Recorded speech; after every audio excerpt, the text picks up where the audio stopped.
Yeah, there aren't that many people playing. How do we know that? Well, we can tell by these vendors. When the server's really busy, these vendors fill up. There's nothing on here, and they were reset yesterday, so in about a little more than 24 hours playtime. This one's a little more full than that one, but still, all things considered, it's not that many people playing. If we look at the server, we can see even better.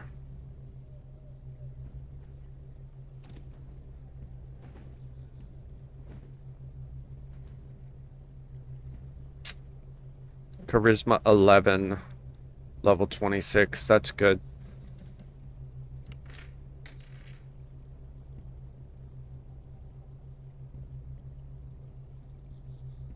The yellow slot. Right there.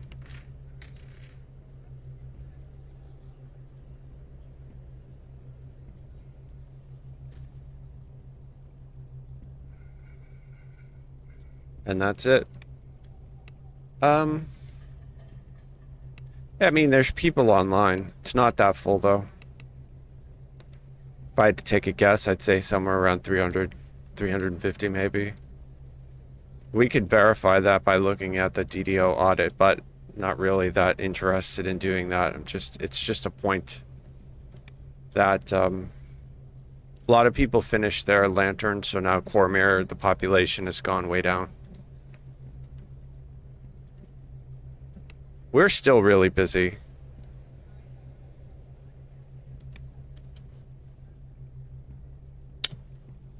There are other brokers that we can check.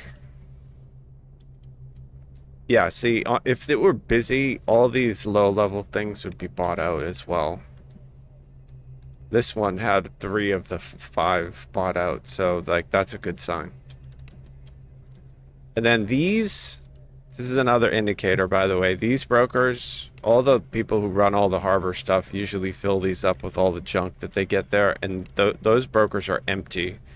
So that also says to me that there's not a lot of people making low-level characters running through doing low-level stuff. So it's just not a lot of people on the server. Now, that might mean that they went back to their home servers and the home servers are busier. I'm not exactly sure. I'd have to look at, again, we'd have to look at DDO audit to see, but a lot of people came to Cormyr to do the lantern event and then they just left. Even though I am here permanently. And so what'll happen is once they turn on 64-bit servers, they're doing it in Lotro right now. I will talk about that a little bit, because the process that they're doing in Lotro is probably going to be similar to what they do over here in TDO. So far, the process over in Lotro has been... It hasn't been terrible, but it hasn't been good. It's probably not going, I guess, as well as they probably would have hoped. However, they are reporting that a lot of people have initiated the transfers. So from their perspective, I think probably everything looks good. However, from a player perspective, it's been very difficult because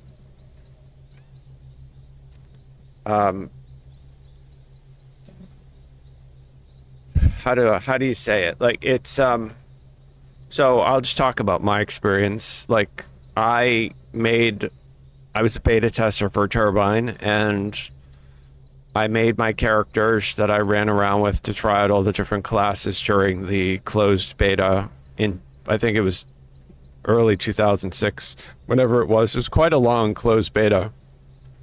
May have even started in 2005. I was on the server so early that I have screenshots I could show.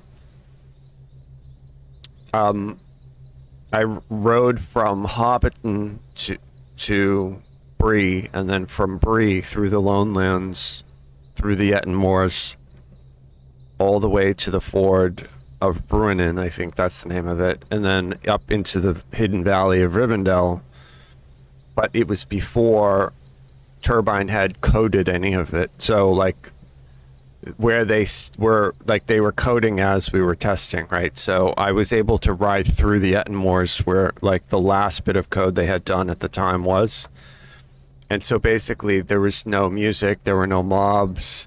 It was just basically like the Valley of Rivendell was empty. And then I have other screenshots like later on that show like when they added Elrond, when they added Gandalf and stuff. So, but anyway, that's not relevant to the story. But the point is, I've been playing Lotro since the beginning, and when they opened the initial servers, I stayed on Brandywine, which is the server that I'm still on with all my characters. I made my main character Mary a minstrel, which is basically like a music playing. You can either do DPS or a healer, and I played her as a healer. But I made one of every class, so I have all my original tunes that I made that first day. And then initially, the first day, I made a guild called the Servants of Sauron, and that was a couple hours after the server opened. And then as soon as I had enough money, I bought a guild house. I bought my own house, and I bought them in the elf area in Celondim. And so had those houses put down, it's almost 20 years ago now. So the process of moving my characters has been, you don't need to worry about the guild. You just have to move the guild master first. The guild will go with you, along with everything in their shared bank and my understanding, their personal bank. I'm not quite sure about the shared bank. I will know once I log in, but I haven't been able to log in. But you had to dismantle all your houses. So like that right there, not only is it an extremely like anxiety producing event, but it's like a very sad, solemn event because those houses have been standing. They've been my personal story in that game for the almost 20 years. And so we're moving them. The game itself doesn't move them. So like that's what I submitted feedback saying, if I buy a new phone, if I'm on my iPhone, my iPhone is really old, by the way. I do actually need a new phone. But if I did that, I would just basically buy a new phone from Apple. A copy of my old phone would get put into the cloud, and then I could just download the copy of my entire phone onto the new phone, turn it on, and it would work. It's basically a copy of a hard drive. I work in tech, so like my question to them was, why can't we just make a copy of Brandywine and then port it over to the 64-bit server, call it Brandywine 64, and then turn it on and just let me play? Now, I never received an answer, and the process that they went with, rather than the cloud switch like I just described, is the process that everybody is enduring over there in Lotro, where you have to dismantle your housing. Anybody on the new housing will get their deeds back, right? Anybody on the old housing, the houses are condemned, and then you basically, anything that's left extra goes into escrow on the character that put the deco down, but none of the money is refunded. It's in-game like gold, right? But then so the character, you transfer the character, and then you have to rebuy the houses. So like, I'm not sure if I'm going to be able to rebuy the house in the same exact neighborhood in the same exact spot that I had before. So like, there is a great deal of sadness and anxiety that goes along with that. Hand like feet, good to see you. Hopefully you can hear me. Everything looks good. I'm just talking about character transfers over in Lord of the Rings Online because I'm assuming the process to go to the 64-bit servers here in DDO is going to be similar. So okay, so I did that though. Like, I got my character ready, and then I sold off and dismantled all of my decos and housing, which was, a process that, like I said, I put all that stuff down as soon as I could. initially, right? So, and then I had to initiate transferring my main, who is the guild master of the Founders Guild that I set up on the server within the first couple hours that the server was open, the first day that the server had opened in 2006. So now that character is in limbo, and I have not tried to log in because I'm waiting for an email from SSG letting me know that the server transfer is complete. I did check the new 64-bit server, and the character is not there yet. And this has been, I think I initiated that transfer, I want to say Monday, and it's Thursday. So it's been at least 3 days, at least. It might even be longer. My memory may be off. Like, I haven't really been keeping track of every single minute, but it is possible too that I initiated it on Friday and it's gone. But it's a lot longer than I sort of thought. So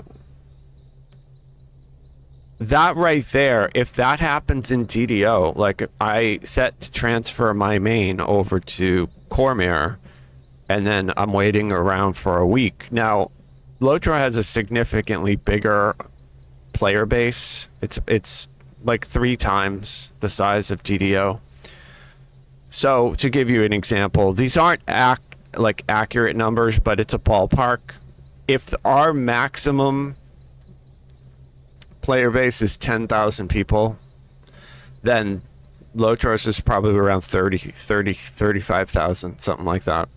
Which these numbers are very sort of like out of nowhere. I'm just sort of making them up. We could actually go to like DDO audit and try to like combine and see what the actual, I think the actual numbers are a lot lower. If we were to look at Twitch stats, which I do, or Steam stats, which Steam stats are not 100% accurate because in order for that to count as a metric, the person has to log in through Steam. There are a good number of people who play Lord of the Rings Online and DDO through Steam, but the numbers on Steam are really, really low for both of the games. So we have to keep in mind that a lot of people just go right to SSG, download the client right there, and play without Steam. So numbers probably at like double what we see on Steam, if not triple, something like that. But anyway, my point is Lotro has a lot more players. So I read that they have already transferred 1 million characters from the old Lotro servers to the new. That doesn't mean that 1 million players. It means, like, as an example, I have 2 accounts. Both are filled, and the reason why they're filled is the same reason why I have all the tunes in TDO, storage. So, like, I only initiated because I understand, like, as a tech person, I didn't want to overwhelm and try to move all 50 of my tunes at once. So I just put in 1 transfer request for my main. I'll move my other tunes slowly once I get my main set up, once I get the houses set up. But I'm assuming the reason why they've already transferred 1 million players is because people are just initiating transfer requests for their entire account, every single character that they have, right? The reason to do that is because they had like a name grab that occurred last week, and that is another story that I should probably talk about, the experience of doing that. But once you did the name grab, you were able to grab 3 of your names, but a lot of people have more than 3 characters, and so they probably wanted to move all of their characters as fast as they could in order to snag names that they weren't able to reserve, right? It makes a lot of sense. I thought about doing that because, like, I was able to reserve 3 names, but I use, like 50 different names. So there's a good chance that I could lose some of them because I didn't reserve them. I only was able to reserve 3. But I took a step back and I just took a deep breath and said, I don't give a shit. Like, I don't care. Like, I literally don't care. I don't really play Lotro anymore. I have lifetime accounts because I got, as a beta tester, they made an offer to us at the end of the beta test and said, hey, you want to buy a lifetime account then that will mean that you'll be a VIP forever, right? I tried to do the same thing in DDO, but for some reason DDO, like, they didn't make the same offer to the beta testers, and I'm not sure why that was. I know some people did though in DDO, so I'm not sure why I wasn't on the list for DDO. It's probably because I beta tested Lotro a lot more than DDO, but I still beta tested both games a lot. Like I said, they had long beta tests. It was like a year, so.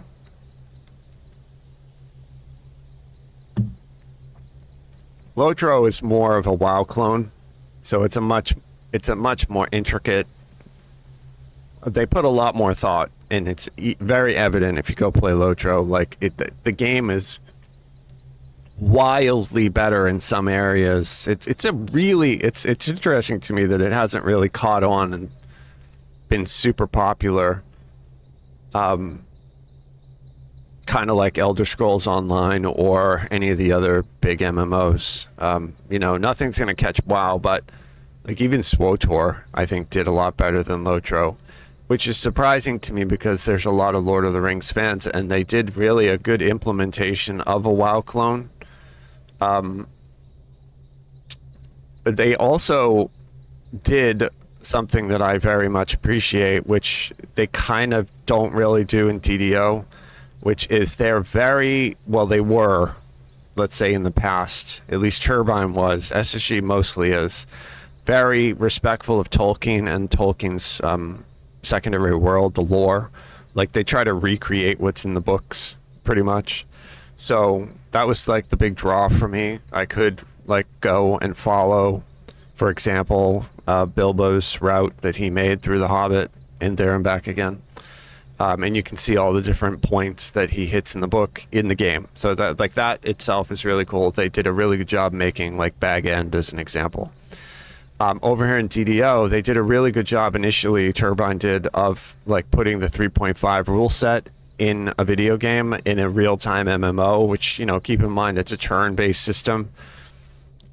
So like the physics that we have now, it's not technically that anymore. Like, now the game has morphed into a homebrew mix between 3.5, 3, 4, and 5e. I like the way that SSG handles the development. I do. I think they do a really good job with keeping our mechanics fun, and there were elements of 3.5 that just didn't translate well. I do think that some 5e stuff would benefit the game. Like, as an example, I think that if they added the what do they call them? There's rolls when you do like a saving throw. If you have advantage, like if you have, or a disadvantage, I think that would be a really good system for them to add to DDO. So like having the advantage and disadvantage system, because it's fun. It makes a lot of sense in the way that like Dungeons and Dragons works based on luck. And like, as a character who can get advantage in something, and then you get, for if you don't know what I'm talking about, like, rather than rolling one dice to make a roll, you would get to roll 2 if you have advantage, or if you have disadvantage, you only get to roll 1. You know, you're basically, and then sometimes both of the rolls may have like a bonus. So the older, like 3.5 would give you, like, rather than doing an advantage disadvantage roll, you would get something like, okay, make a fortitude save, but you get a +2. That would be, the plus would be your advantage. So like, it's just the way that the 5e breaks it out into its own little system. It's more interesting, so I think it works a little bit better. Anyway, that's completely off topic, but so back to the initial what I was talking about is I'm still waiting on my main to be transferred in Lotro, and the process has taken a long time, and so I'm hopeful that they sort of figure out some things in what they're doing or what they'll do over here in DDO, and that we'll have like a smoother transition than we are getting over there, because while it hasn't been a bad experience, it hasn't been super smooth, because like I'm in limbo now. I'm waiting to see what happens with my main. And I can't play. You know, like, I don't know what's going on. So I cannot report that it's been super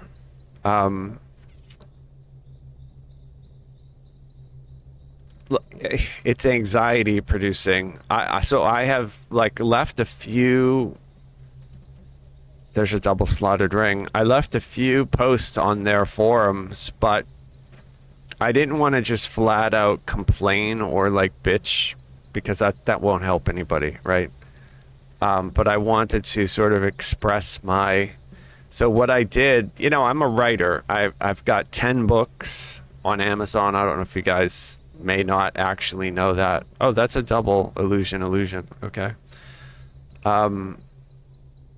So basically I just wrote up a little bit of like fan fiction of a response,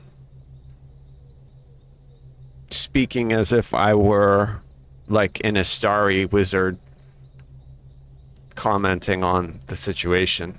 So if you were to go to the Lotro forum or the Lotro Discord and find my posts, you'd see exactly what I'm talking about. Like, I post it, but it's not like normal communication. I'm sort of like role playing in a way. But anyway, the reason I did that is because I learned a little bit about them during the initial Cormier. So if you guys, anybody was here that day, from just objective, like what happened. So I logged in the day that they turned on the first 64-bit server for DDO, Cormier. I was online, live streaming prior to the server being up. And I kept the entire VOD.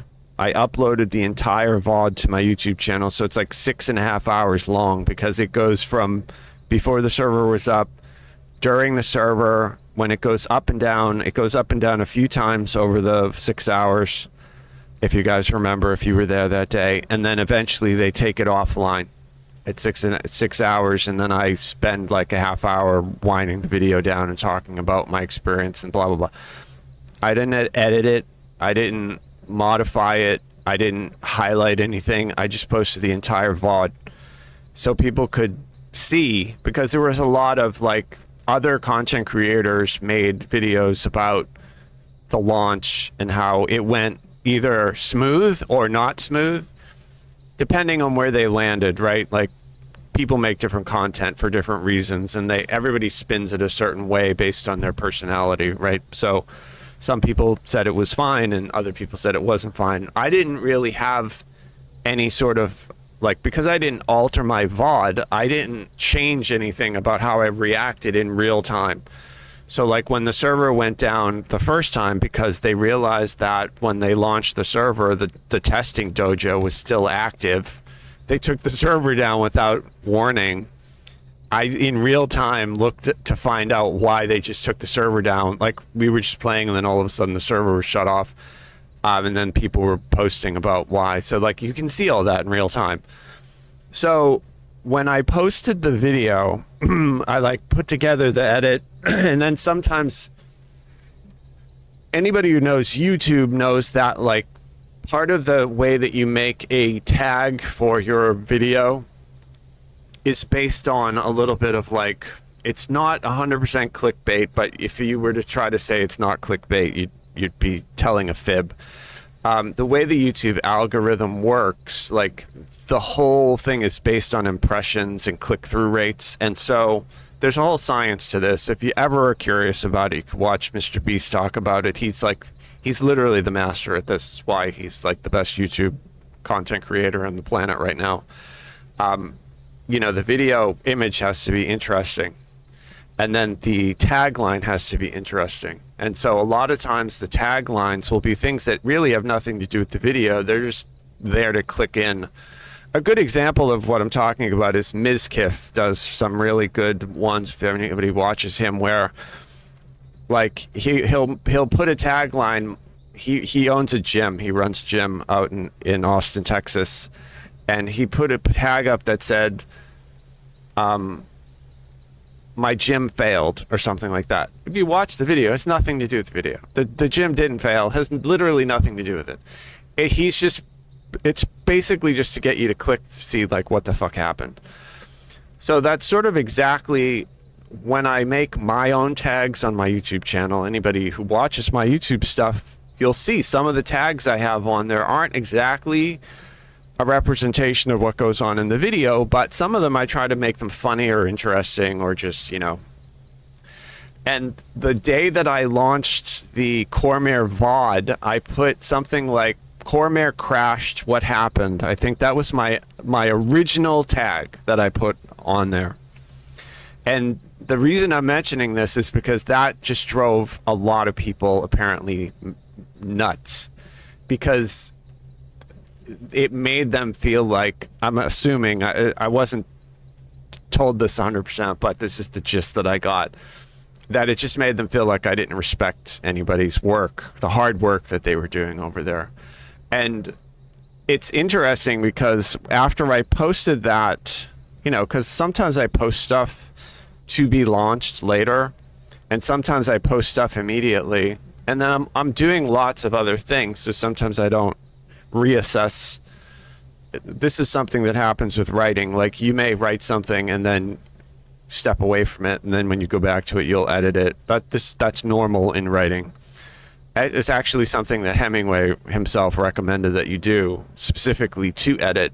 He's like, if you write something, put it down, get away from it, do anything else, read another book, go to a show, do something, and then the next day after you've slept and let your brain reset, then read it and then edit it. Don't try to edit it the same day that you wrote it. So anyway, the point is, so I was like, well, maybe that's just a little too dramatic, because it's not, I'm like, it's a little too clickbaity. So I actually rewrote the tag to what it is now. If you were to go there and see it, it's a lot less dramatic. But I did that all within 24 hours. You know what I mean? So, but apparently, because it was a lot of stress, somebody saw it. So, like, the short story is, I don't think they like me very much. But it's not true. The title had nothing to do with the VOD, and you can go watch the VOD of the whole entire day. Like, I never say anything bad about anyone. I never talk shit about anyone. I'm always defending them and saying what a great job they're doing and how this is going to be a massive W for the game. So, like, it's completely, I don't know. Anyway, so that's back to Lotro. Now I'm waiting on my main, who has my guild, to get moved to the new 64-bit server. I went to Glamdring. I decided not to do the RP server. As much as I like Lord of the Rings, I'm just not really an RP game player. I probably should have reserved my names on that server and moved or made the tunes on that server, but like I said, I don't play Lotro enough to really care. I want to move my entire account off of the 32-bit server onto the 64-bit server. And then, like, every year in April, I log in, I do the anniversary. They have, like, the best anniversary event, really, in any video game, I think. So, which is ironic, because I am constantly complaining about that fact that Lotro gets S-tier events and DDO is sort of like forgotten. I mean, some of the stuff we get over here is really good, like the Halloween event, obviously, right? That's the most popular. But if we were to go look, like last time I live streamed, I did the anniversary quest, and it did get a sort of makeover because they redid Party Crashers, but they redid Party Crashers, the interior Party Crashers, because they had discovered that, just like Memoirs of an Illusory Larcener, the code itself was causing lag on the server, so they they deleted parts of that old map and remade the interior of that map completely. So if you are wondering why did they redo Party Crashers, that's why. They've done that a few times. They weren't able to redo Memoirs of Illusory Larceny, or they actually just deleted the quest flat out, which I think was a great idea. The fact that they discovered that old quests bad maps were causing lag across the entire game is like another massive W for the game, so that's really good. So you're still getting massive SPF drops in the anniversary dungeon in certain parts. Yeah, so Venny, thanks for the comment. I think that you're right. I'm still noticing stuff like that too. So unfortunately, my take from this is, from what I've learned doing the lag hunters that I did, where we look at the server. If you guys don't know anything about the lag hunter project, I'll show you. If you're in game, you can do a location, and that will give you information that you can either give to them. Like, there will be certain circumstances where you could like post that in Discord for them to look at your location. But from my lag hunter perspective, all we needed to see was that what server number we're on. So like, I'm on server number 56 right now. If I were to I'll go to House P, and so House P will see now where I am. So it should be a different server. So now I'm on server 54. And then if I go into a quest, I'm not sure if it's the same server even in the quest. I think it's different. So keep in mind, there's like, I think the number is like 75 servers or something like that. And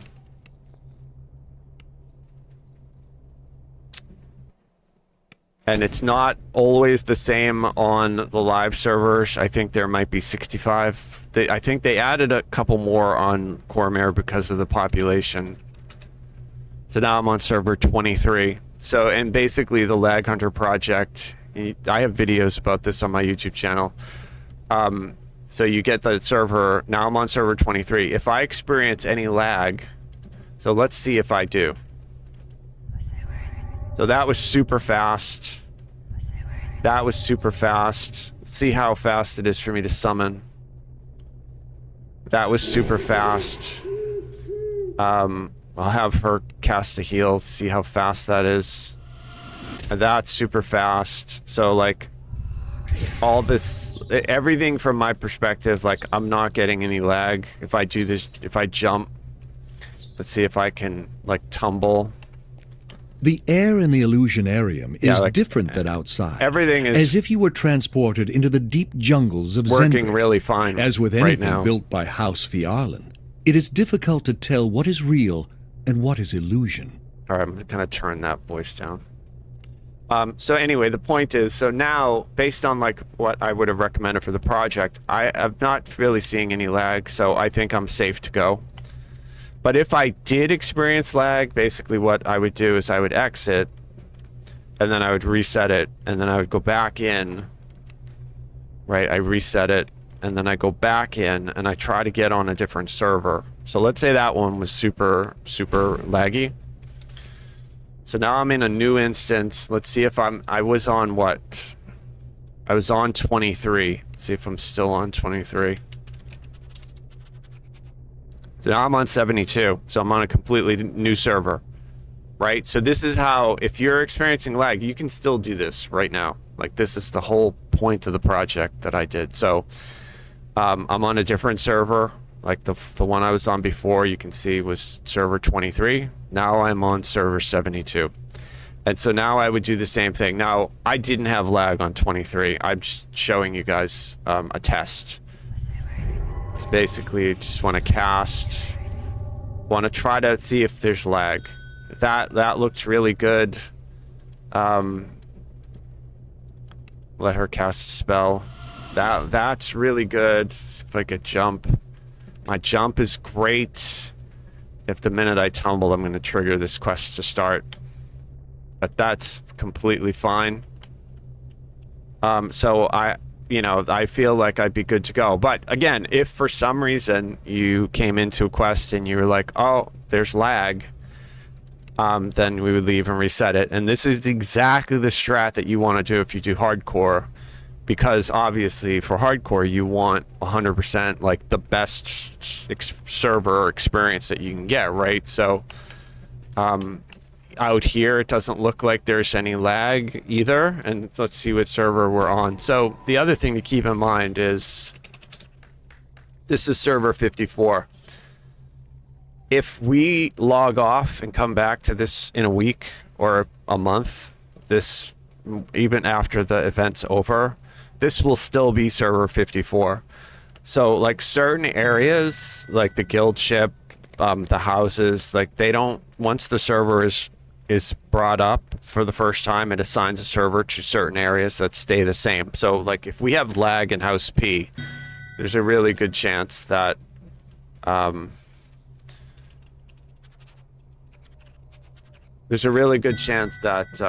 lag is still going to be there. So like we did experience that on the guild ship. Like when Cormare first launched, it was on server 14, and the lag was just so terrible on server 14.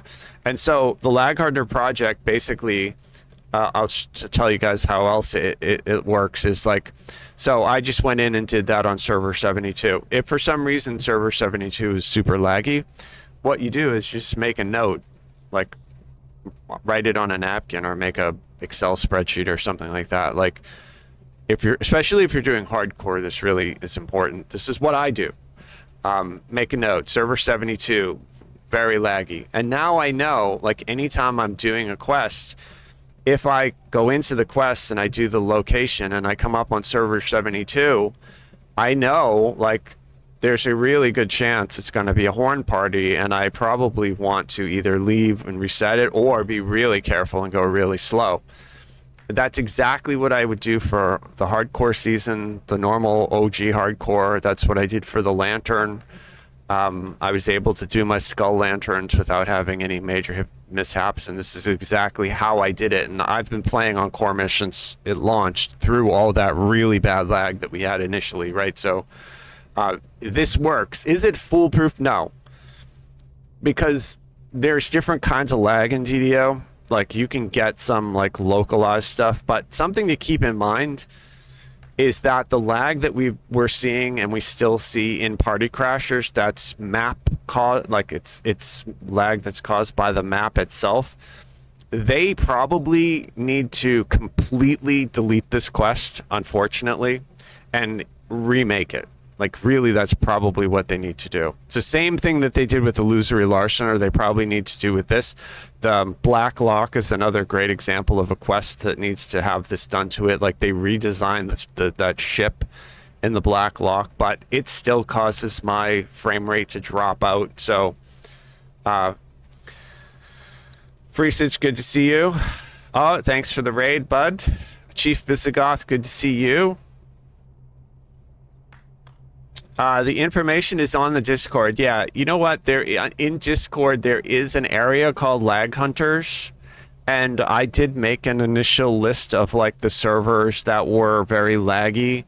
I haven't updated that in a little while because they did a couple things. They brought the server down for like an update, and also they implemented a bunch of like lag fixes. So the lag, like this.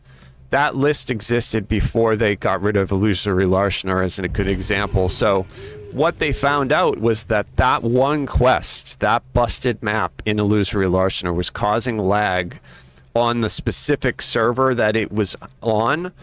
So that's something to understand. Like I'm not an expert on this, but this is the gist of it, right? Like if there is an event, like if there is a lag storm on server 23 that's being caused by an instance, that will not only tank server 23, but it, for some reason, I'm going to use Tron lingo here, the MCP trying to deal with it also gets lagged.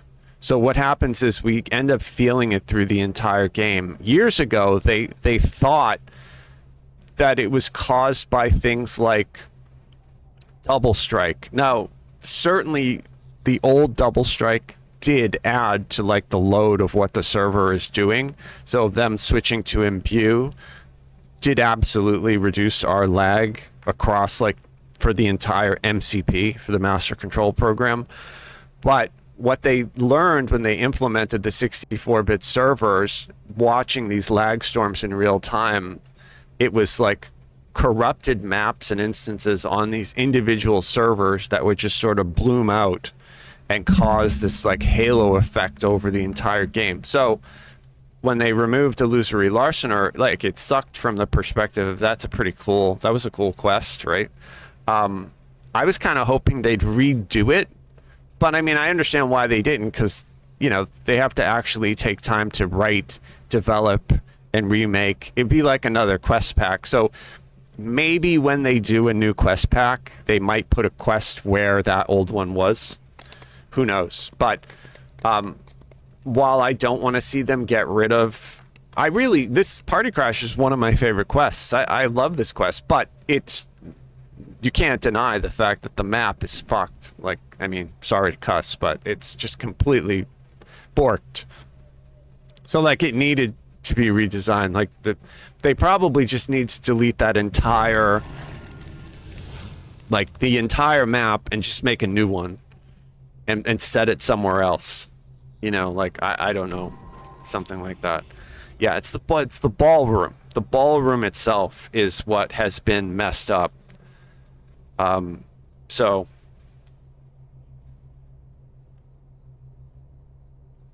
yeah, so you had an interesting lag problem earlier playing with Tough where all the frames were gone. What server were you on, I'm wondering? Because I have noticed some lag on Cormyr. Anyway, so like back to the story. Sorry, you guys, like it's a long story, but so I'm still waiting for my main in Lotro to be transferred to the new 64-bit server. I initiated everything. It's been at least 3 days. At least. It might even be like, I may have done it on Friday. So it may even be longer than that. I've still not got the email that the transfer is completed. So that being said, the reason I'm mentioning it is because two things. One, I hope that they learn a lot from the process, or when they do it in DDO, they can kind of optimize it so it doesn't take us as long. Like we don't have housing here, so we don't need to worry about that, but we do have guilds, we do have like monster manuals, astral shards, stables, like we have a lot of other stuff that needs to be moved. So like I guess my point is like an anxiety that's being produced by the Lotro move. When I move my main triple completionist from Sarlona to Cormyr, will I be able to play the game for a week? Like, because I have not been able to play Lotro it's been, you know, like I said, I haven't been able to play it since I started this whole thing. My name, and this is the other part of that I haven't talked about yet. The beginning of the process started with the name grab. So like last week they turned on, I think it was Wednesday or Thursday, they were like, okay, you can log into the new 64-bit server and make 3 characters. You can't log them in and play them, but you can reserve your names. So like that's definitely something that we'll probably have to do here in TDO when they turn on another 64-bit server, let's say in the EU, or they give us another one here in North America. I think there's going to be 2 in North America, 1 in EU, and they might have 1 for Asia. I'm not sure how they're actually going to set up the 64-bit servers, but who knows? They may do an RP one, whatever. But so the point is, like, if you wanted to get a name for your main that's on like Argo and you want to transfer it to the new 64-bit server, you probably would have to do this name grab thing. If they do like they did in Lotro, you're going to be able to reserve 3 names. However, I can report to you that the process of logging into the server to do that is very similar to like a hardcore, where like you're waiting around for, like if they say the server's going to come up at noon, you're waiting around for the server to come up at noon. It doesn't always come up exactly at noon. Sometimes it comes up a little early. Sometimes it comes up late. Sometimes it doesn't come up till like 1. I mean, depending on what hardcore season we're talking about, I've seen all sorts of stuff. So on the name grab for Lotro, I think the servers were supposed to come up, let's say, at noon, and they came up at like 12:15 or something like that. And then I logged in my credentials, I hit enter, and it didn't just like fire the game up and let me in. It hung. It literally froze. And I sat there at this client that was frozen for like 25 minutes. And I went to the Discord and other people were seeing this. I actually closed it down and like redid it again. And I think that put me in a different part of the queue. So then I'm like, shit, I probably shouldn't have done that. So that's something that I learned. I'll probably make like a video once they announce that they're going to do it here in DDO of like the things that I learned from Lotro. I was going to live stream and post my entire experience for Lotro. But the problem, I haven't done that because it's just been a long period of time. Like it's been ongoing for over a week. Like I did the name grab and then I did the initial like turning off all the housing stuff and selling off all the stuff. And then when I did my initial move, there's really nothing to do as far as I'm just waiting. So like that's basically where I am now. I'm just waiting. I think maybe once I get on the server with my main, then I might like live stream the process of resetting up everything just to make sure everything is intact, because I have a feeling it's going to be exactly the same for us over here, right? So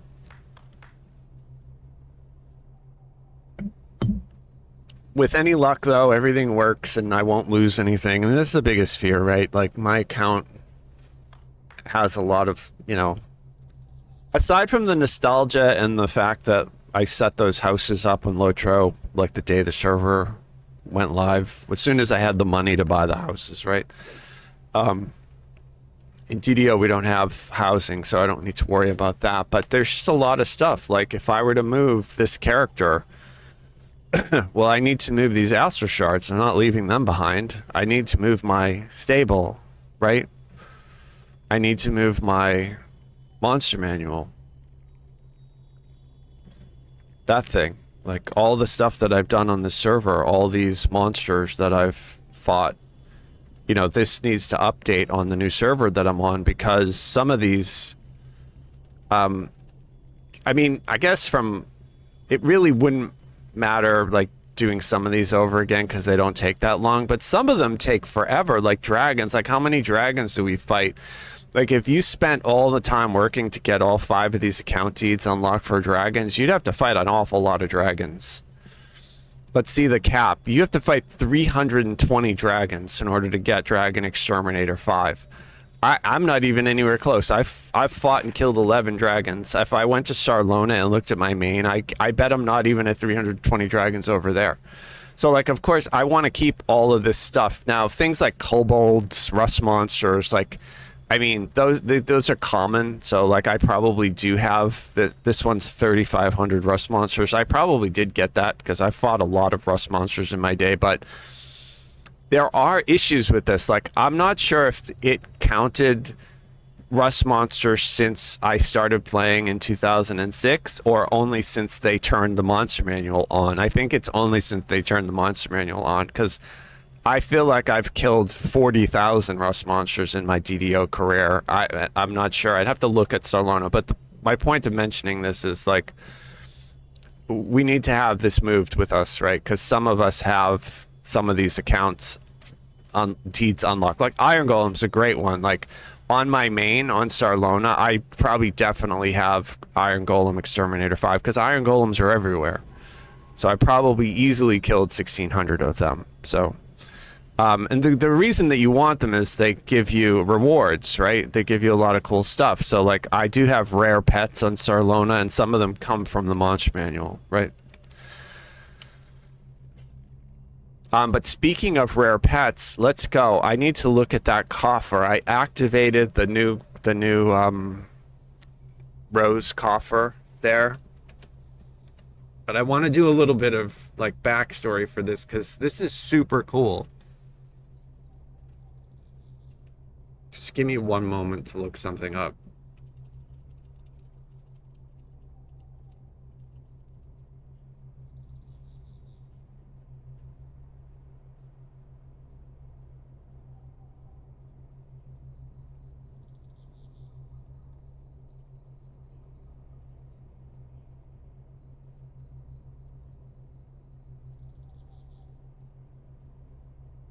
I will show you guys what I'm looking at in a moment. Just give me 1 second.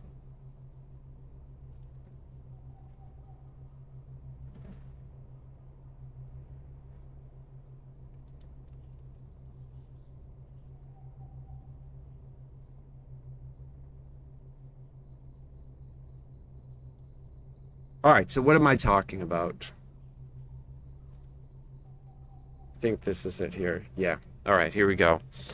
All right, so this is the new coffer. I was super excited to see this. You guys probably know why, because I am a huge fan of Dragonlance. I absolutely love Dragonlance. I've read all the books. I have all the old vintage modules. It's one of my favorite. Like the first book was so cool.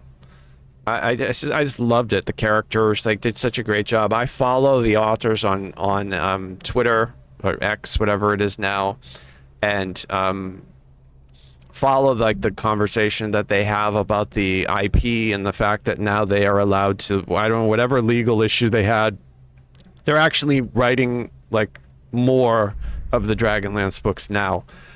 That doesn't matter for us because we're not getting Dragonlance.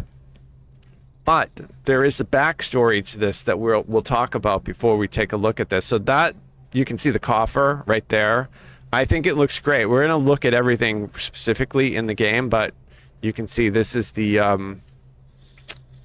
it gives you a bunch of like stuff for your account storage, and then it gives you a cosmetic set, it gives you a pet, it gives you a weapon aura, which we'll take a look at, it gives you the mount.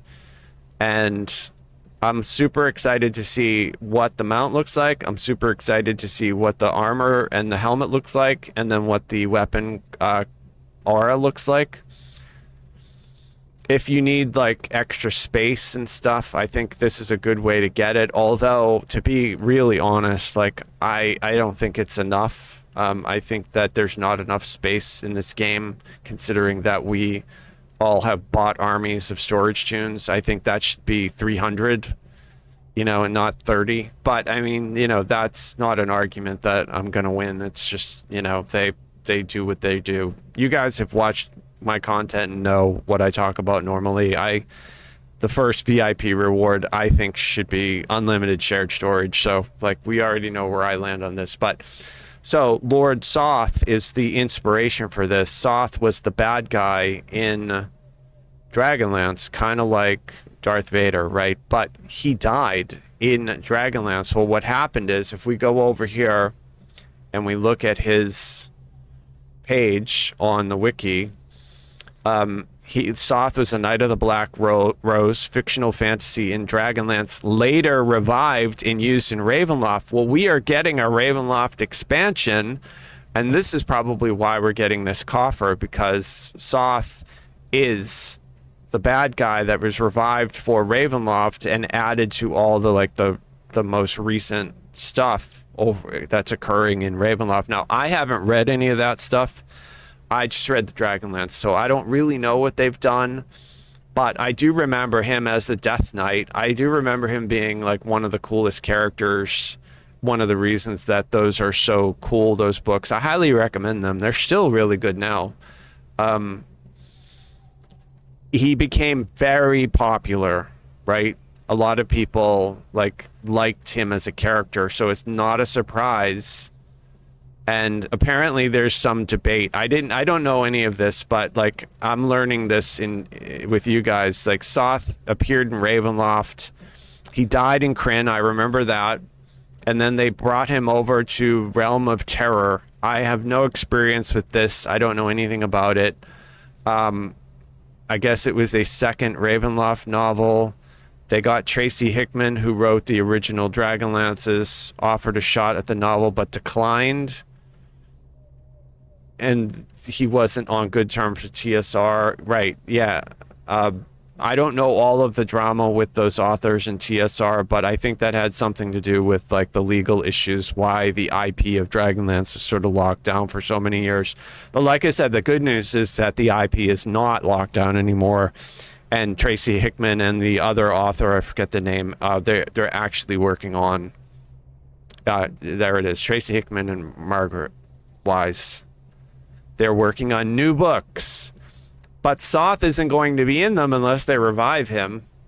And it's probably why there's some debate over where Soth belongs. But anyway, from our perspective, we really only care about why are we seeing this patron coffer in DDO? Well, it's because Soth is now in Ravenloft, and it means that we may actually see him in the new content that we're getting, and that's super cool.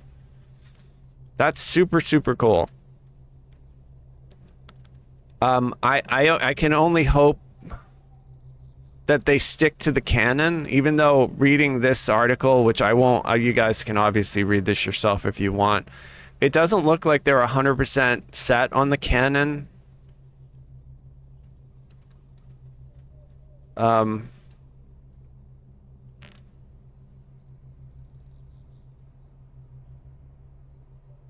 Soth entered Ravenloft and then returned to Krynn as soon as he was removed. So we may actually see Soth return to Dragonlance as well.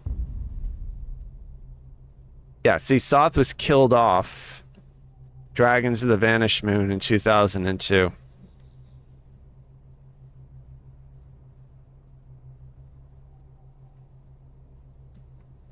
Soth is not included in the 5th edition sourcebook for the canon history of Ravenloft, Van Richten's Guide to Ravenloft. So that says something right there. So it looks like DDO is like retconning, or retcon's probably not the right word. They're homebrewing. Homebrewing is probably more accurate.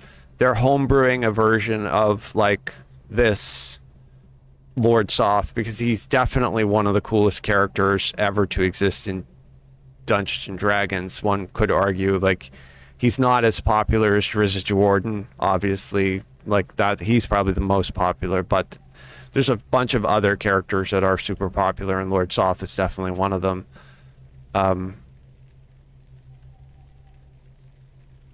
Yeah, I absolutely love Dragonlance. So, I mean, we don't need to waste a lot of time reading any of this. You guys can obviously read about it, but so that's the point of this Echoes of the Black Rose. Like, that look, and we're going to go and check this out right now.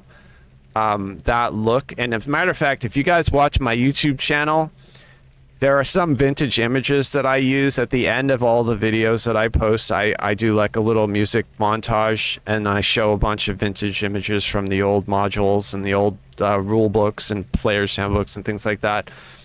There's a few images from Ravenloft, not Ravenloft, Dragonlance, and there's actually one with Soth on a dragon chasing like another dragon or something like that. So, like, I've actually used a bunch of that old stuff. Really, really cool stuff. Anyway, so that's that. We're gonna go take a look at it. So you can see I activated the code. You activate the code, you log off, you log in, and then the pet just appears. You know, I mean, the way I am with pets, like, that's cool, but I'm a hardcore guy, you know, like, I put a lot of work into the hardcore, so, like, while I think that's a cool looking dog, definitely, it makes me wonder if we're gonna have to fight those. We probably will in the new Ravenloft expansion, but, like, because I've done so much work on my hardcore, I will probably run around with this for only a little while, and then I'll switch back to my hardcore one. I was using my favorite, which was the Archon that I got from hardcore, and then now I've been using the light, the lantern that I got from Lanterns in the Mist here that we just did.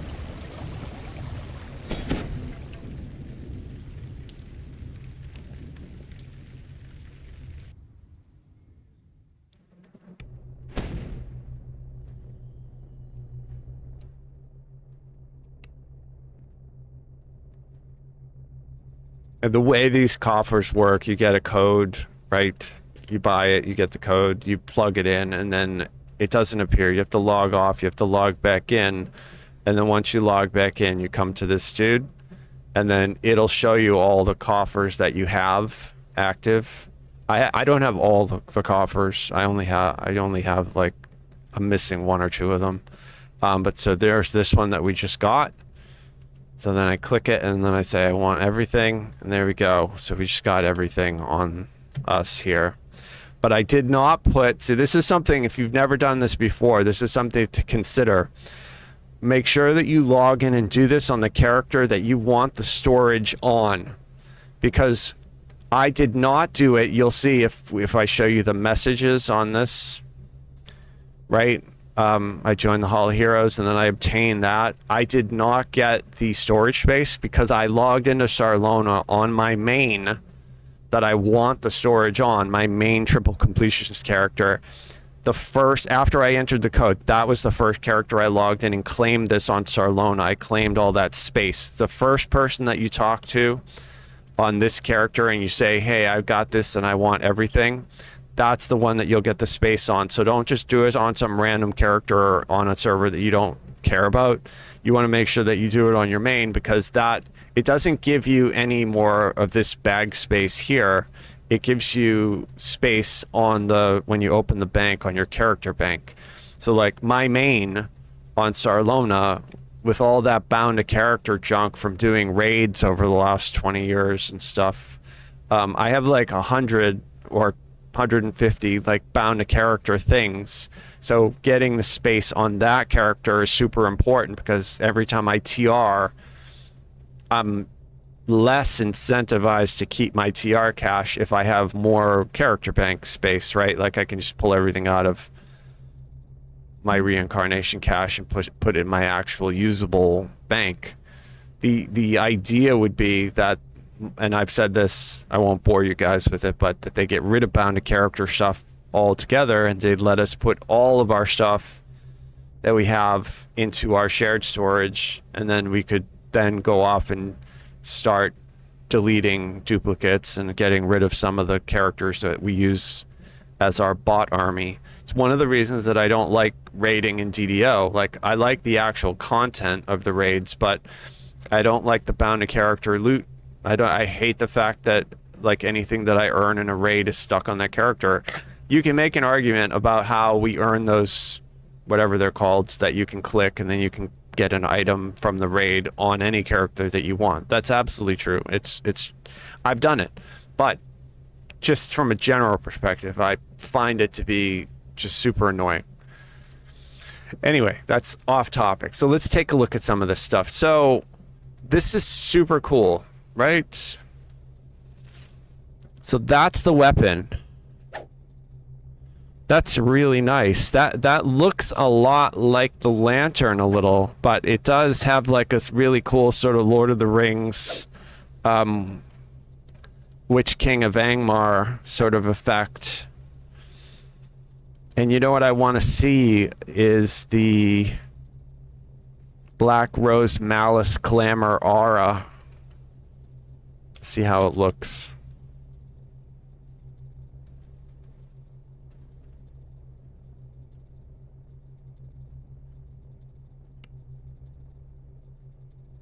All right, so I hope I'm in good light here. I think I am. Sorry. All right, so this is without it. That's the glamour without it, right? And then this is with the glamour. Oh, that's cool.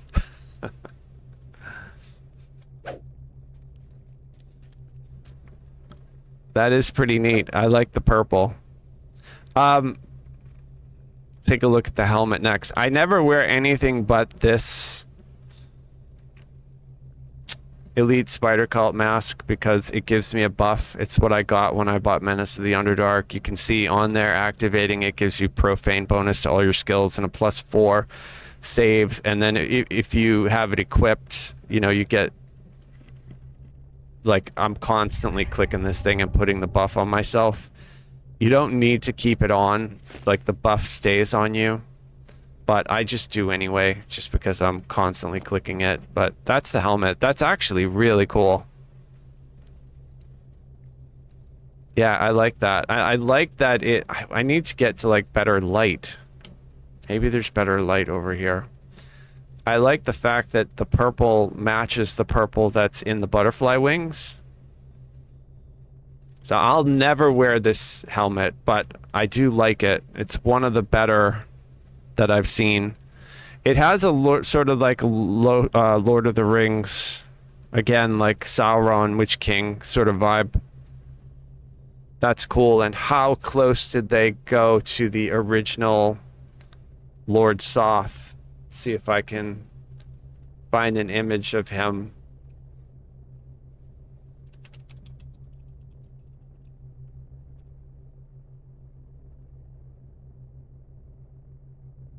I mean, they hit it like they yeah, that's like spot on. So let's take a look.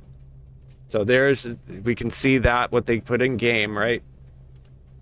And then if we look at that, I mean, that's really close. Not exact.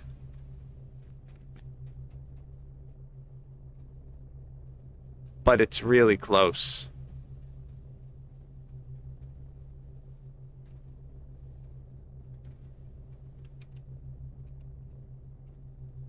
Yeah, I actually like what they did here better, right? Because in the traditional like drawings, it looked more like a castle, like the spire of a castle, and here they made it a little bit more like Sauron's crown. But that's super cool, and the eyes glowing red. That's the helmet. That's not my eyes. And I'm sorry, it's my mouse that keeps like warping me back like that.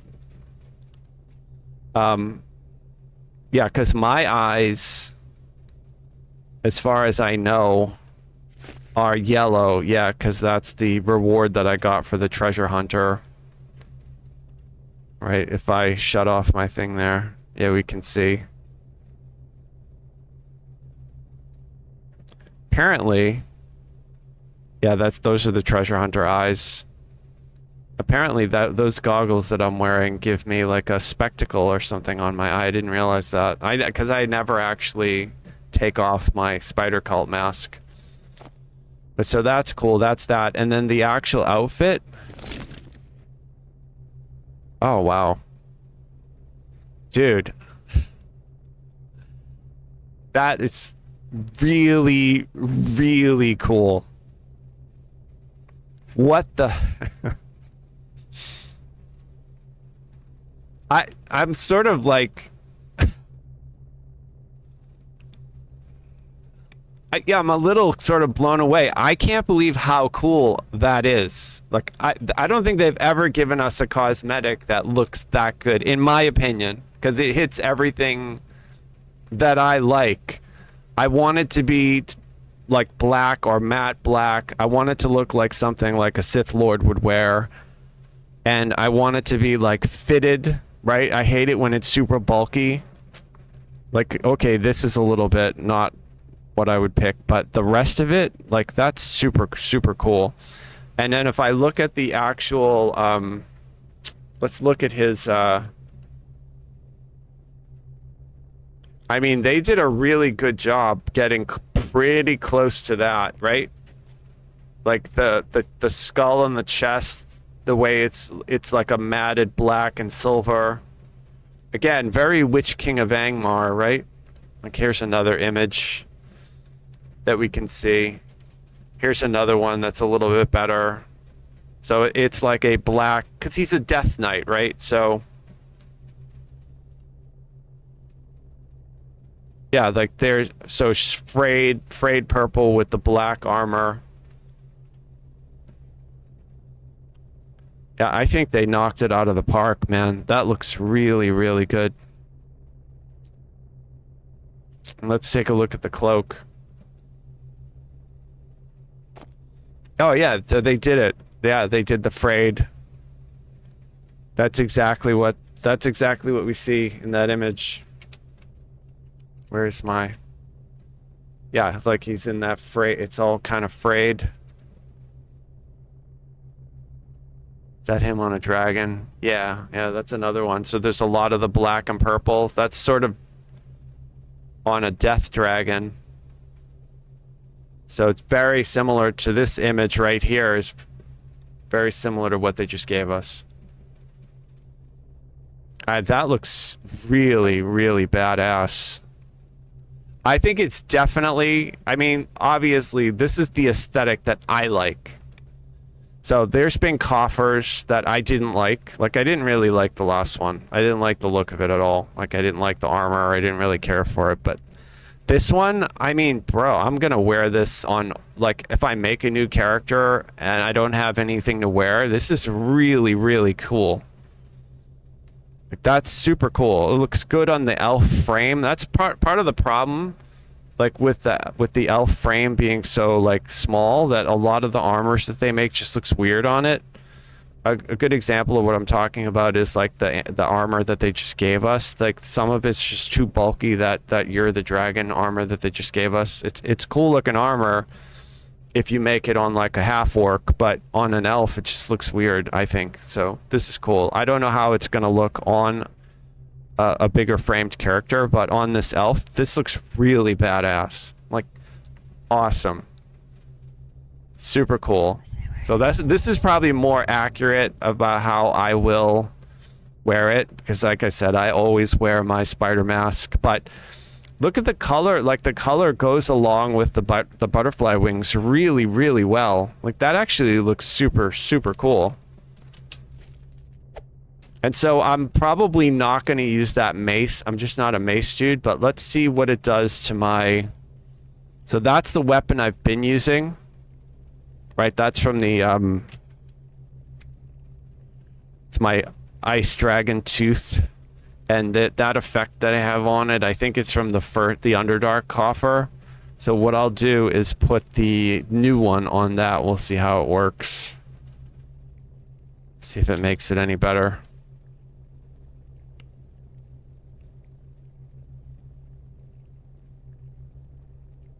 Yeah, that's pretty good.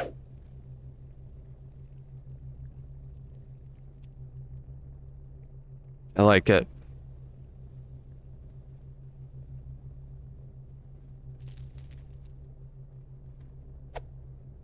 Alright, and since people are probably going to want to see what it looks like, I'm going to leave the entire... Before I start modifying it for how I'm going to actually use it, I'll just leave the entire thing on as it is, if anybody wants to look at it.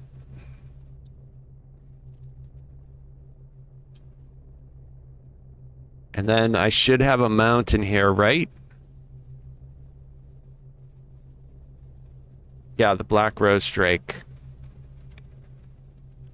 Oh, I think I just did the tiger. Yeah. Alright, let's get on the Drake here. Wow. That's a pretty cool dragon.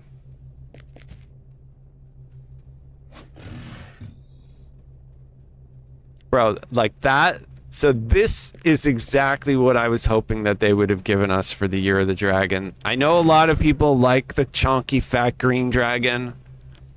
No problem if you do like that. I'm just not a fan. I wanted it to be something more like this. So the fact that we got this is super cool. This looks a lot like that, except it doesn't have wings. That would be cool if it had wings, but it looks a lot like that image. Let me see if I can pull up that image. Yeah, it looks a lot like that image that we just looked at this here. That's definitely the dragon that they just tried to recreate. Like, this entire look is what they were trying to do. I think they did a great job. Oop, I hit the wrong one. All right, there we go.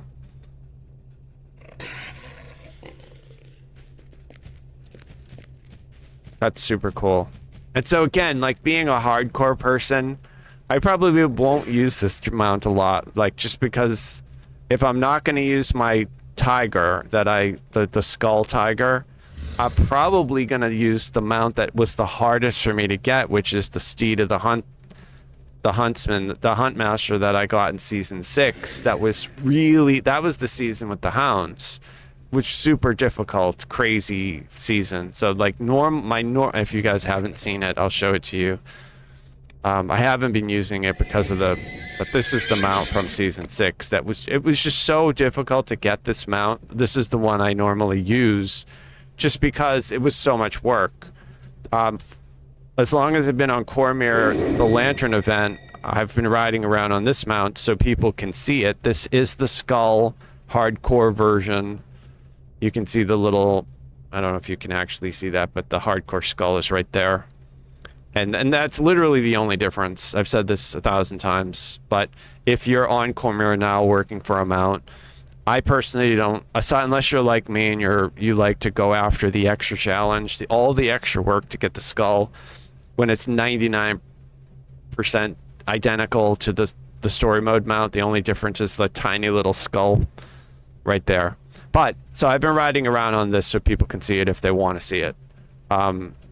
Because this coffer is new, I'll ride around on this so people can see it if they want to see it. But eventually, once everything goes back to normal in the game, I'll probably end up going back to the steed, to the Hunt's Master that I spent all that time working for. Same thing, I'll do the same thing with my pet. But this is the coffer, if anybody was wondering. I think it's great, dude. I think they knocked it out of the park. That looks really good.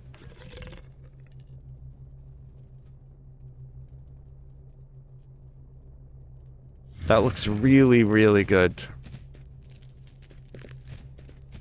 I'm so happy because it's so unusual.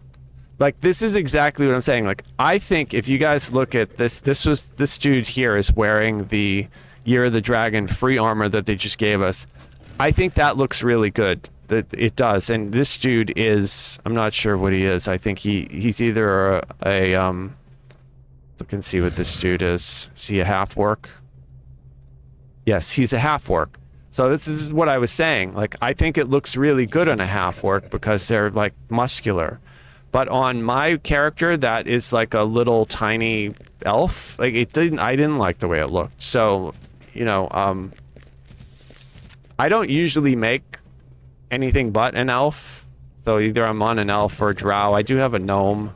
I do have a couple of humans. So I guess we'll have to see. Most of my characters are elves. So we'll see. But like, I'm just super excited that they actually gave me a cosmetic. Like, look at that armor, bro. That is awesome. I actually own. There's a cosmetic that you can buy in the store. I don't know the name of it, but it's such and such black armor with a skull on the chest. I am wearing it on Sarlona right now. We could log in over there and take a look at it. It's close enough to this that I feel like, well, that's great. Now I don't need to worry about buying that cosmetic because if I make a new character, I can just run and grab this armor and I'm good to go. Like that, it's super cool. I'm not a cloak guy. Like, I don't really, like, it's cool. But, I mean, normally the cloak that I'm in is the Season 1 hardcore cloak. Again, because it's from Season 1 OG hardcore and I'm a hardcore guy. That's the one that I usually wear. And then on my main, I got that cloak before they got rid of like the ice skating on the lake thing in the Forgotten Realms, so I was able to do a ritual on that cloak and add a buff to it. Even though it's cosmetic, it's a cosmetic that has a buff. I think it's like plus 10 fire resist or something like that. The point is, like, so now not only do I wear it for nostalgia, but I also wear it because I get that buff. And they have since got rid of the ice skating on the lake thing in the Forgotten Realms, so like you can no longer, at least right now, they may re-add that in the future, but you can't put buffs on cosmetics anymore. So like, you know, I still wear that. And also I have been wearing this one, the anniversary, since it is the anniversary, but since people will probably want to see the coffer reward, I'll wear that for now. So likely I'll eventually go back to my Season 1 hardcore cloak. I do really like the scarf style. Like, I think that's probably my favorite. I kind of wish this anniversary one had like a 19 on it. Like, if you go over to Lotro and look at their anniversary stuff, it's really easy to see what year it is. Over here, not so much. But But we did get over here, it's a really cool anniversary item that we got over here are those the team outfits. And I'll just mention this because I want a lot of people thinking about this and talking about this. I have submitted to SSG like a formal request for them to add an outfit that uses that cosmetic of the team from 2016. Right? Is that what it was? No, I have the year wrong. It was from a couple years ago. It was the 16th anniversary. So it would have been what, 2022, whatever. For Twitch. So I want like a team Twitch. They can color it whatever they want. If they want to make it, you know, whatever. I don't care. I mean, I obviously would want it to be like matte black or something that looks like, you know, something from like Star Wars, right? But it doesn't matter. Could be any color. They want to make it teal. They want to make it pink. I don't care. There's silver. They could do gold. They could do like a platinum one. But something for Twitch. Teal would be good. Like, right? Something for Twitch. And then, because we don't have Twitch drops, like other games, like if you play like Diablo 4, you can get Twitch drops. If you play Marvel Rivals, you can get Twitch drops.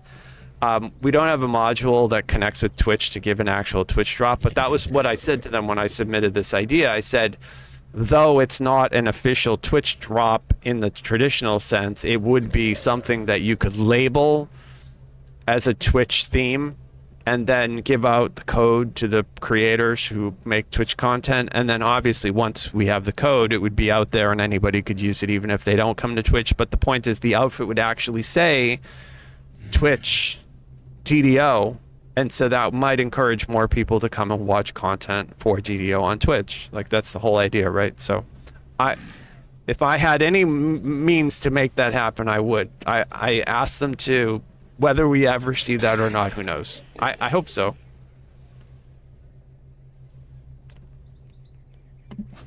It certainly would be cool. I mean, I would love to do a traditional Twitch drop, but I just don't think that they're going to spend the resources to go in and develop the module that they need in order to make that happen. But this thing is really cool the way it runs. It doesn't run like the other dragons. It's almost like they did a unique animation for this, or maybe it's just the model itself, the way it's running. I kind of want to see.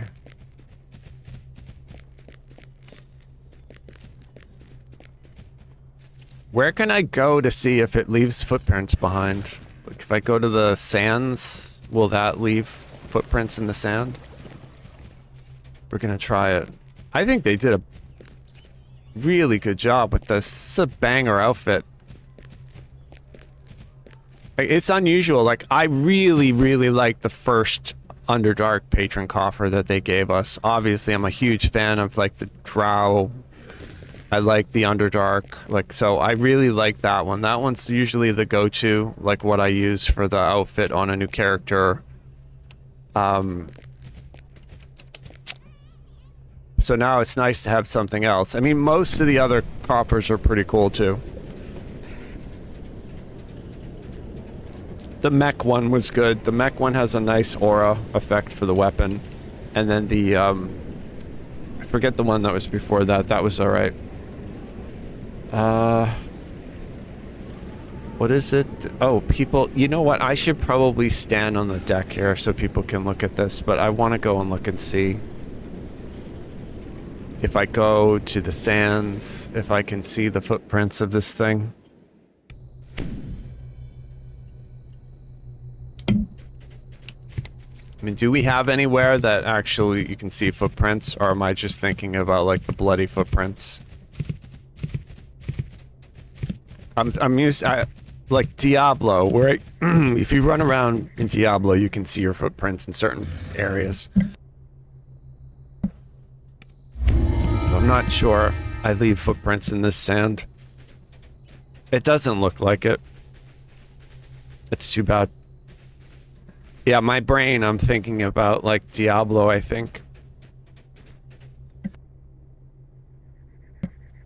Which I did beat the the season finally. Like I finished the season in Diablo 4. I finished the entire season for my regular character, and then I finished the entire season for my hardcore character, and I managed to get my hardcore character. I did not kill Lilith. Lilith is the only thing I didn't kill. I killed all the other tormented bosses, and I got all of the the event stuff done. I have enough sparks to pick up the whatever the hell they call that, like artifact weapon. I have enough, but I just haven't got it yet on the hardcore server because I just kind of stopped playing. There is an event going on right now, but I do the event and then I'm done. Like I don't want to do yet another event because it's just a lot. I already have everything. I don't need to. As much as I enjoy the gameplay. Yeah, for some reason I kind of thought that I'd be able to see footprints in the sand, but it was a mistake. But yeah, I got my hardcore character up I think I'm like Paragon level 224 or something like that, which isn't, you know, there are people higher level, but it's pretty good. I did a rogue in Diablo 4 this season. Super fun. It was a lot of fun. Really cool. I had started off doing a necromancer thinking, oh hey, I'm gonna, you know, do a blood wave necromancer, and I didn't enjoy the gameplay, and then I made the rogue and I was like, oh, this is great. It was just super fluid, very chill.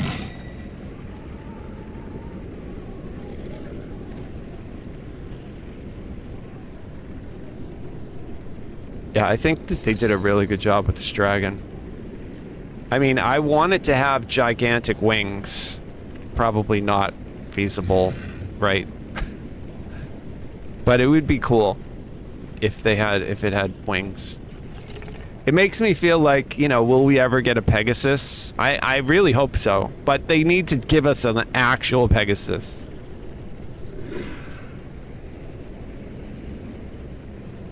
So I'm gonna sit here for a while, if people go to the ship and look at the thing, and then eventually we will jump on our monk and see what we can do. I can either go on my thrower. I can show you guys what I do with my thrower, or we can go on to like the low level dragon disciple monk that I was playing, and my build is completely wrong, by the way. Alright, and we're gonna do... I've got a gold roll, so I've got a free silver roll, right? Normally I do the free silver roll, but because we're live streaming, I can upgrade it for 12. I don't recommend that you guys do this because it's sort of stupid, but we're live streaming, and I have made a few by buying and selling on the Astral Shard market. I've managed to make like 2,800 shards, so I've been doing pretty well there. So we're gonna spend 12 to upgrade our roll. I rolled a 55. I got Bigby's hands. You guys know I love Bigby's hands, and I got a gem, 3,000 experience, which we will eventually use all those when I TR.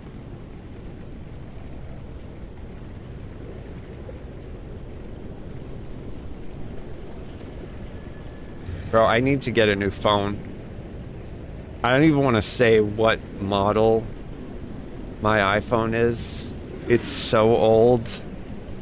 It's like probably should be in a museum. It's that old. Like I really need to get a new phone. I think they have a new model, right? Like 16 or something just came out.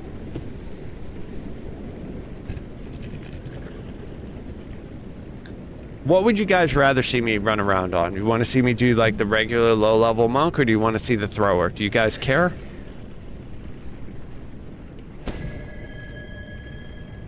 You were level 32 and you got your normal mount. Won't even try for a hardcore mount.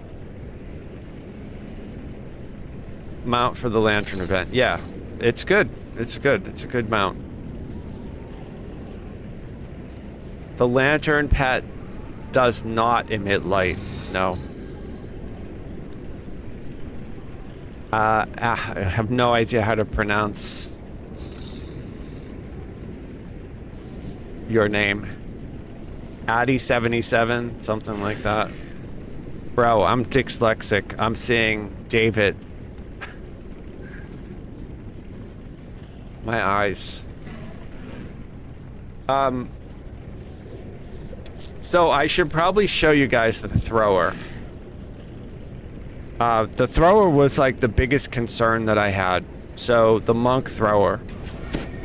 Throwers were sort of nerfed years ago, but I still played it. I kept it. I tried to make a relevant build for it, and it was fun. It wasn't very good, but it was fun. So I did a before, a during, and an after test, and I have not really logged into it since the after test, but my report to you guys is that I remade the thrower as a dragon disciple and then kept my build as close to the build that I had on the regular monk, and just basically took advantage of the dragon disciple spellcasting and imbue. They get an imbue die for elemental, which I did not have on the regular monk. The dragon disciple also gets access to magic, just basic magic and spellcasting, which I normally would take a feat for on the monk, which I was able to then skip. So that was good. I did lose a little bit of my spell resistance and my natural immunity to poison, but really it's only the spell resist that I super care about. But I mean, in the grand scheme of things, it's worth trying out the build. I can say that it plays stronger. It actually kind of plays a little bit better in terms of dealing out DPS and gameplay on the thrower as a dragon disciple instead of a regular monk, and I'll show you guys why once we log in over there. We can take a look at it, play it. Yeah, the thrower monk. Yeah, I mean, it's not 100% great, but no. So, and here's something to keep in mind too. We can talk about this because you guys may not know this. You may, depending on how new you are to the game or not, but and there'll be a little bit of a, I'm sorry if this is boring, but we'll go back a ways, right? So when the game first launched, and when the game was new, the proof against poison, the parapet of proof against poison, the disease immunity items that would spawn and drop made you 100% immune to whatever it was. So if you put on a parapet of proof against poison, you were 100% immune to poison. That was it. End of story. Nothing could poison you.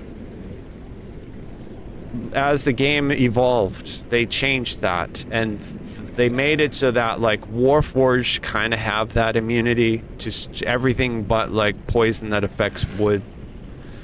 But for the most part, the only true poison immune is an undead character. So if you make a vampire or a lich, you're generally completely immune to poison. Now that isn't 100% accurate because since then SSG has added certain monsters that bypass no matter what immunity you have.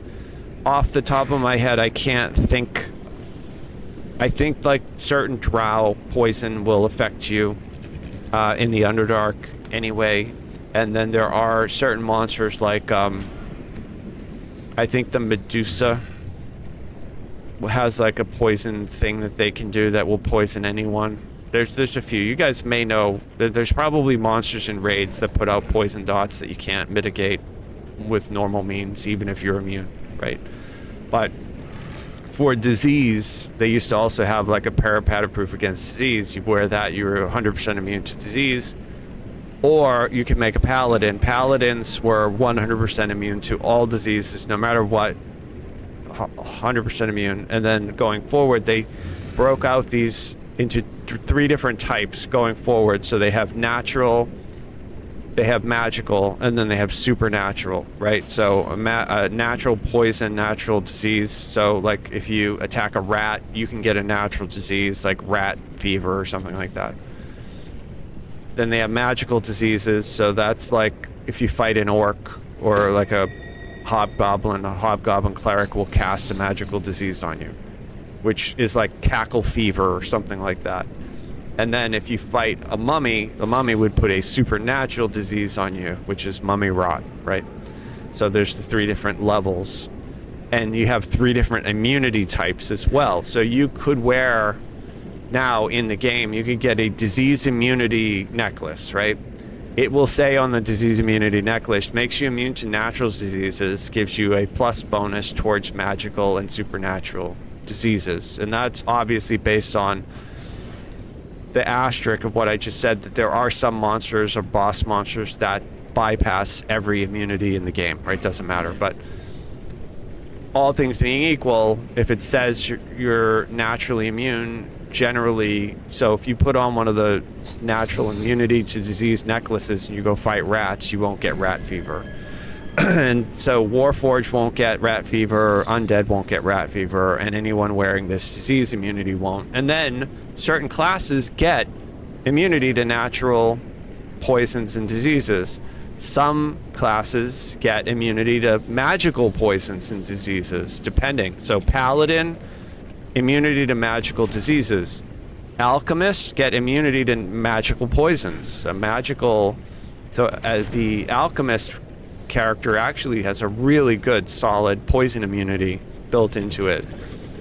One of the reasons that I love Alchemist is super good because they get that immunity. But Monk is one that's supposed to get immunity to, with I think it's perfect body, you're supposed to get immunity. I might have that wrong.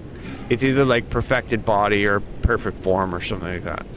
I'm pretty sure you get immunity not only to natural poison, but at one point in the past, it used to make you immune to all poison.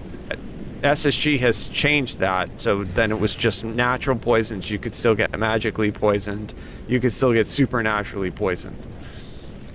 So something else occurred. I'm sorry, this is a long story, but it's sort of worth talking about because at some point in the past, the parapata proof against poison items got broken, and they no longer conferred the immunity to anything. All they confer is the bonus on the saving throw. So like you could go run through the harbor if you found a parapata proof against poison, you could wear it. And then if you were to go and fight like a spider, like a low-level spider in the harbor, that would hit you. Spiders do natural poison, right? If you like went into like Red Fang's lair, hit you with natural poison, if you were wearing the parapat, you'd still get poisoned. I made a video about this a long time ago and posted the link on the DDO forum. Hey, I did a whole bunch of tests on all the different items that confer immunities and found that they're all broken. None of them are working right. They're only giving you the bonus on your fortitude save, but none of them are giving you the immunity like a Warforged or like an Undead character gets, which they should get partial. They should get some of it. I posted that probably when I first started posting videos, so it's probably been like 4 years. I had also posted about it prior to me making videos about it, so like maybe 5 years. It's never been fixed. Nobody's ever talked about it. I've never received nobody's ever responded to me about it. It just seems like if they're aware of it, they don't care, or as far as they're concerned, everything's functioning as it should. I don't think it is, considering how like it reads. You know, if you're supposed to be immune to natural poison, you should be able to fight a spider and not get poisoned. Now, somebody explained to me like, well, you are immune, but you still get the poison symbol over your head. But I'm like, dude, I'm still getting ability damage from the poison. Like, I'm supposed to be immune to it. So like, it's super confusing. I kind of like the old days where I knew if I got my paladin that was immune to every disease and I put on a parapeta proof against poison, well, now I'm immune.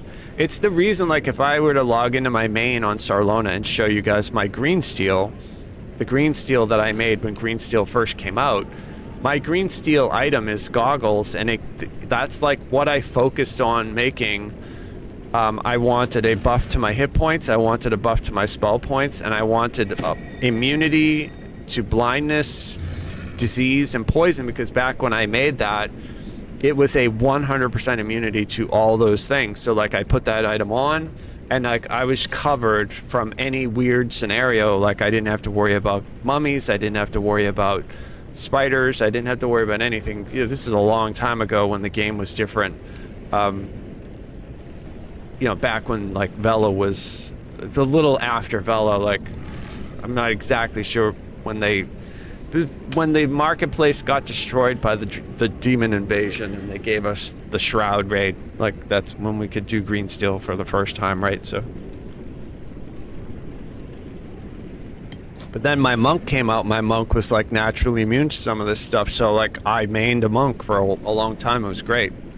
Anyway, so long story short, I'm not so worried about losing poison immunity on my Dragon Disciple monk for my thrower, because it doesn't really work anyway. Like it doesn't really work. You can, as a good example of what I'm talking about, get immunity to certain poisons, magical poisons, and natural poisons if you drink a poison neutralization potion. It will give you a 20-second buff. You can see it on your bar right there. You're immune to natural and magical poisons. So let's do. You guys know that I love to do tests and test things out, right? Well, let's do that. We're gonna go to one quest that kills more people. Well, maybe not so much anymore. But this quest used to kill a lot of people back in the day.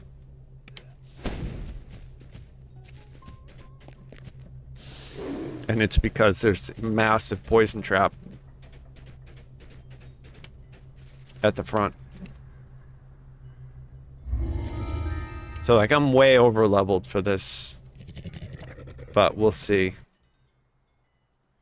So I have nothing on right now, right? I mean, it's possible. Well, we're just gonna have to see what happens to me if I stand in this poison. So this is natural poison. Alright, so I have high enough saving throws that I'm making my saves. But you can see I am poisoned. So I have that natural spider poison on me. I just took strength damage from it. I'm pretty sure, though, that this character... I mean, I'm wearing a lot of gear right now. I'm not exactly sure. Let's do, like, this test even better, because I probably have something in my gear. Like, I may be wearing, like, a proof against poison item somewhere.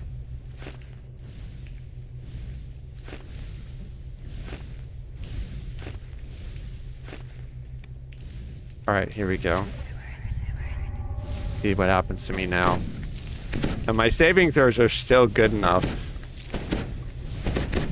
My fortitude save's only a 26. I'm surprised I'm making the save. Alright, there, I failed one. Do I have... Let's see.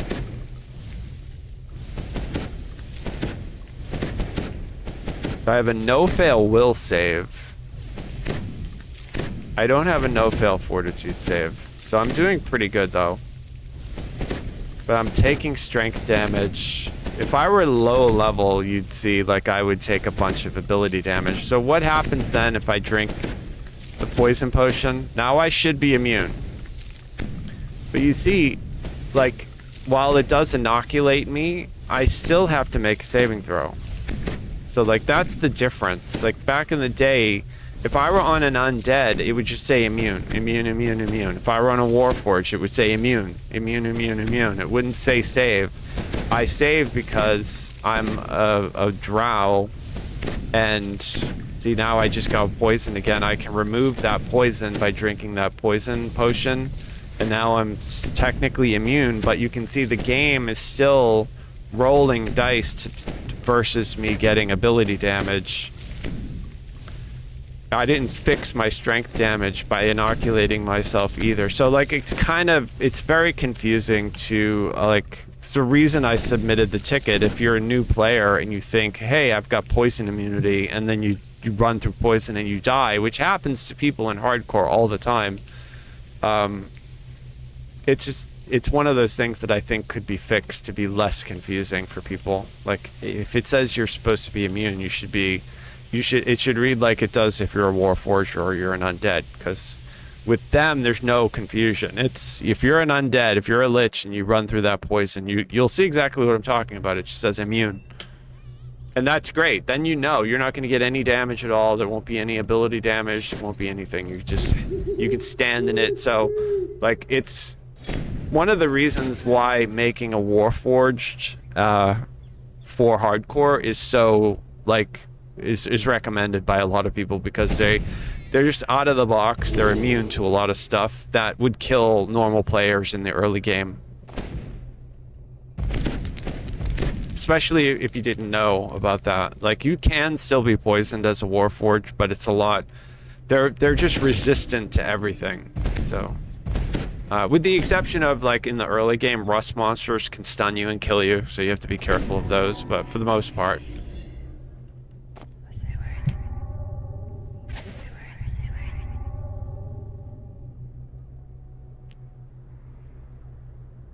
Let's see if there's something over here that we can talk about. Sometimes they show up over here. Yeah, so on these vendors, you can sometimes find like proof against poison items, proof against disease. There isn't one now. These are like the low-level spawned items whenever the server comes up. These clothing and the clothing and the jewelry broker will have items on them that are reset every time the server is reset. Like this will respawn. And sometimes in here on the treasure list, there's like low-level like proof against disease or proof against poison items. Every once in a while, you'll see them too. I'm sure somebody's selling one on the market. I was saying this earlier, like these vendors are empty, which means that the server hasn't been very busy. Because usually, like these are filled with stuff if there's a lot of people questing at low level. But there apparently is not a lot of people questing at low level. We did go through and buy some stuff for you. Those of you who watched the video I made about like good jewelry, like good level jewelry, I found some earlier. So for example, I'll show you guys, right? Like as a follow-up, I released a video like what loot is good in DDO. That ring right there is really good. Why? Well, Charisma 11. So I told you guys what I do in order to figure out if the item is good. I double the number, right? So 11, we multiply it by 2, that would be 22. So the lowest we should see a Charisma plus 11 is 22. However, when they did the stat squish in DDO, they changed the base numbers, and so in epics it doesn't hold the same. So while in heroics that's a good guide to finding good gear, in epics it slows down. So in the mid-20s it's hard to find a plus 11. Most of the time in the mid-20s you'd be running around in plus 9 or plus 10. Most people are in plus 10s if you can get it, but there's a lot of people who are still running around in plus 8. So to get plus 11 at 26 is really good. It's level 29, that's where you start to see plus 13, plus 12, plus 13, and then you can get lucky and see plus 14 at 29. A lot of the artifacts give you plus 14 at 29, and then once you get into the higher level artifacts, they can give you plus 15. And plus 15 is where it lands when you're in Legendary, right? But you can get lucky and get some. There, I found a slotted item. But you'll see, this is an item. So this is level 32. That is a Charisma 14. And this has a Parry 7. Parry 7 is rare. Normally you see Parry 6 at level 32. Here we found Parry 7. I think it goes to Parry 9. I might be wrong. There may even be a Parry 10. Maybe you guys can let me know. But so this item is actually good. Is it perfect? No, not perfect. What would be perfect is if that were plus 15 charisma, and then like the parry were like plus 9 or something like that, right? But 14 at 32 with the 7 parry, that's a really good item that anybody who's charisma based, if they didn't have an artifact, would wear. And I know somebody who's going through right now doing the hardcore on a warlock, who I'm actually going to mail that to because he'll probably use it. Haggle is another one. Like, you can see my highest level haggle that I've found so far is 21. I think there's 24 at level 32. I might be wrong, but the highest level one I was able to find is 21. So for anybody who does a haggle bot, they're gonna want this. And at level 24, mid having 17, that's good. That's a good number for haggle. So for level 24, it's decent. It's not perfect, but it's decent. These here, so 10 times 2, that's 20. That's what you'd get if you went to the Borderlands and you quested for the level 20 items. You can get plus 10s. That's fine. So the wisdom isn't good, but the insightful necro is the reason I bought them, because insightful is like a rarer stat, and there are some druid build, caster druid builds that may, it's rare, but someone may use Finger of Death on a druid caster. So there is like a small group of people. Now, druid casters really aren't the meta anymore, but they're still good, especially if they're on like a blight caster or something like that. This is double slotted ring. I found it and bought it because anything double slot, it's not an ideal double slot because colorless is pretty junk, but you will find people who still go after that. I found another. This is 32 wisdom 14 with an insightful evoke plus 3. That is a really good item. It's not perfect because obviously we want plus 15, but insightful evoke 3 is like, I think that's as high as you can get at that level. I don't think you can get plus insightful evoke or insightful anything plus 4. I think at cap, I think right now at end game at level 34, the highest insightful is plus 3, unless there's like a raid item that I don't know about. It's possible. I might be wrong. You guys can let me know if I'm wrong. But so while it's not perfect, it's good. If somebody wanted their wisdom and they didn't want to waste their artifact on it, that plus 14 is really good. You're only one off from having like the best, which is plus 15. And then getting insightful evoke if you're doing a blight caster or like a druid elemental caster, that would be really good. That also would work on a sork if you were doing a sork build, because the plus 14 wisdom and the evoke would give you a better evoke for your wisdom, for your spell cast, but the wisdom would give you better saving throws. If you're on a sork, your will saves would benefit from that, right? And then I found these, which are really good. Now, this is not perfect either, right? Obviously, but it's illusion. So double the same. We're always looking for like the same. So whatever the base is, the insightful should be the same as that. So illusion, evoke, necro, that kind of thing, right? And then I'm almost positive that at level 19, it's illusion plus 4 would be like the top focus, and then insightful illusion 2 I think is the cap, 20, and then it goes up to 3 in epics. the cap, the ceiling for this item is 6 plus 6 and plus 3, but we're at plus 3 and plus 2. It's not perfect, but somebody who's doing a color spray build may benefit from wearing this, whether or not they would actually use it. But I just bought it just because it was illusion, and I could see somebody somewhere thinking, oh yeah, this will work for a while I'm questing and doing stuff. And it looks like the rest of this stuff here I just got from like questing. So that was stuff I found on these vendors earlier, and I'm probably just going to I'll leave some of them in the guild bank for people.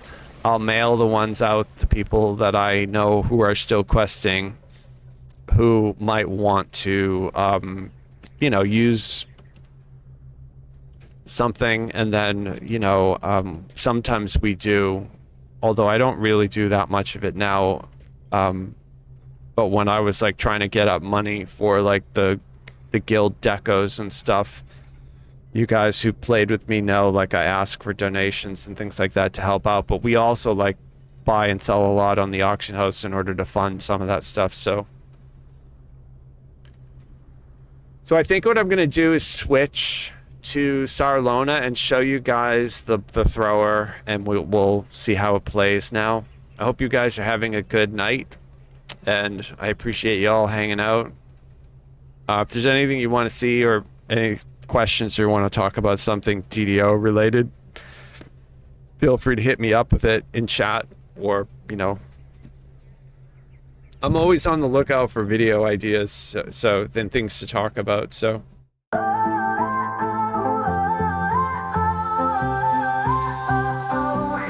where are you going? Hunting for gold that is flowing. Somewhere in the cold world hid, there is no knowing. Hey la, oh la la la. We love games. There's a stand of snow, let's make camp. We love games. Let's make camp and play more games. Hey la, oh la la, oh la la. We love games. Where are you going? There's no knowing what magic awaits, what evil is growing. Hey la, oh la la, oh la la. We love games. Where are you going? There's no knowing what magic awaits,